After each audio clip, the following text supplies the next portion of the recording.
तर आज आपण या ठिकाणी गुणोत्तर आणि प्रमाण वर्ग 6वीचा गणिताचा पाठ सुरू करत आहोत. यामध्ये आपण जर लक्षात घेतलं तर एक उदाहरण घेऊया आपण. हा रमेश आहे आणि ही निलिमा आहे. रमेश हा निलिमापेक्षा 6 वर्षाने लहान आहे असं म्हणतो आणि निलिमा म्हणते की माझं वय रमेशच्या दुप्पट आहे.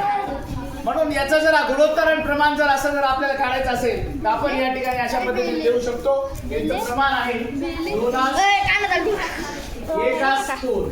म्हणजे रमेशच्या वयाच्या दुप्पट वय कोणाचं आहे ते निलिमाचं. म्हणून आपण या ठिकाणी त्या निलिमा आणि रमेशच्या वयाचं गुणोत्तर 2:1 असं लिहिलेलं आहे. नाव कसे निलिमा बरोबर 2 आले, रमेश त्याच्या रमेशपेक्षा दुप्पट वयाची निलिमा आहे म्हणून आपण या ठिकाणी 2 असे. कारण आपण जर म्हणलं रमेश आणि निलिमाच्या वयाचे गुणोत्तर तर मग आपल्याला 1:2 घ्यावं लागेल जसं इथे लिहिले नावानुसार.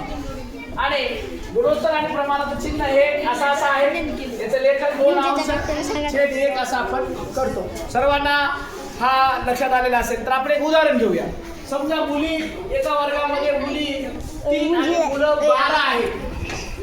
पहिलीचा वर्ग आहे असं आपण कल्पना करू.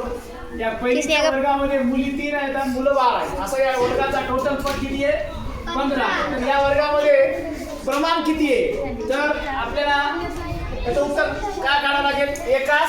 3 × 3 आणि 3 × 12 म्हणजे 1:4 असं प्रमाण आहे. मुलगा व मुलीचं प्रमाण, मुली व मुलगा प्रमाण 1:4 म्हणजे 4 मागे 1 मुली आहे असं त्याचा अर्थ होतो.